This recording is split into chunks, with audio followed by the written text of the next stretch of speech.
Have you ever been a reader and then suddenly you just aren't? You loved books once and then life happened and distractions piled up and reading just faded away. Most adults haven't read a single book in print, audiobooks, or ebook format in the last year. And that's not about illiteracy, that's about illiteracy. The ability to read but having no motivation to do so. The question is, why can't adults read anymore? Is it the death of attention span?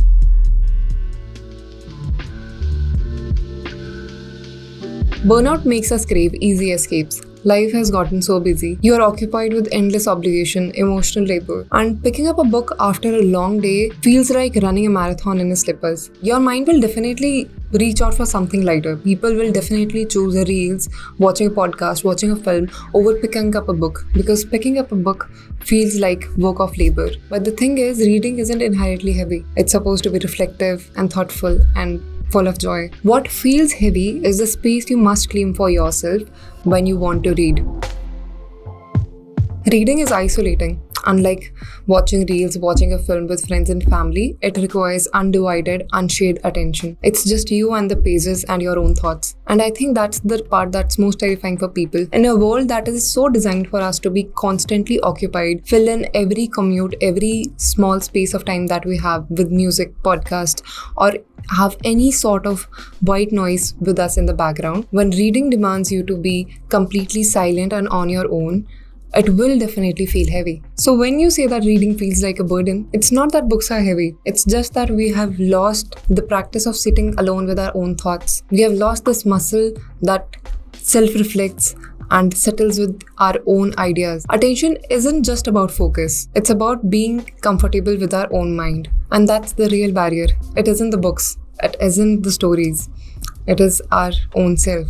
But the good news is getting back into reading doesn't have to be this stressful. First, pick up the right book. Most people fail at reading because they aren't reading the right book. Maybe you're just going through the bestseller shelf at the airport or just reading the same book's algorithm is feeding to everyone. You need to be very selective with the books. Try roaming around a bookstore once. You will definitely find something that sparks your interest. Ask yourself, what is something that you will like to read? What is something you want to change in your life? What book will make you stay up 10 minutes longer in bed, if that's where you're starting from? Second, carry a book everywhere, or even better, if you can switch to an e-reader. You can have your own preferences with e-readers and paperbacks, but just having the accessibility to book at all times will definitely increase your reading speed. You can read while you're going to work, or when you are waiting in lines, or even during a coffee break. Trust me, it's easier to get back into the habit of reading when the books are more accessible to you. Point 3. Start small. Build micro habits. You don't have to overcommit or feel pressurized into completing a book in a week.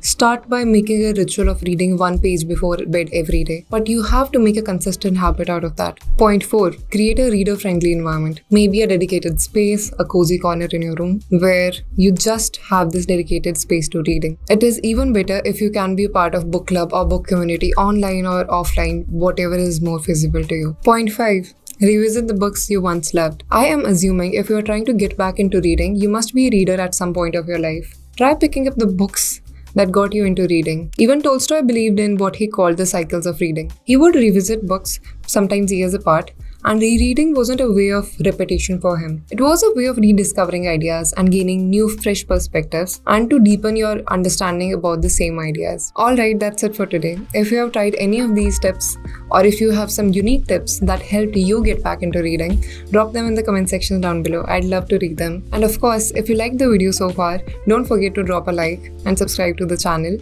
And happy reading, and I'll see you next time.